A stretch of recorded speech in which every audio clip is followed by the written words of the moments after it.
Welcome to Perspective. Today's story is Comparison.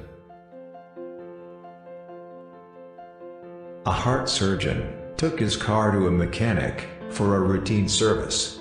He usually exchanged banter with the mechanic. Once, the car mechanic said, "Surgeon, we are into a similar profession. I repair cars, engines, and you, the hearts. But see the difference in what we get for our work. You get paid manifold more than me." "Yes, of course, but it is not without a reason," says the surgeon. "Well, just look at my effort," says the mechanic. "I check the car engine how it is running, open it up, fix the valves, clean up the wires, check up oils, and then put everything back together, so it works as good as new. While working, my clothes and hands are totally soiled. What I do to the car engines, you do the same with human hearts.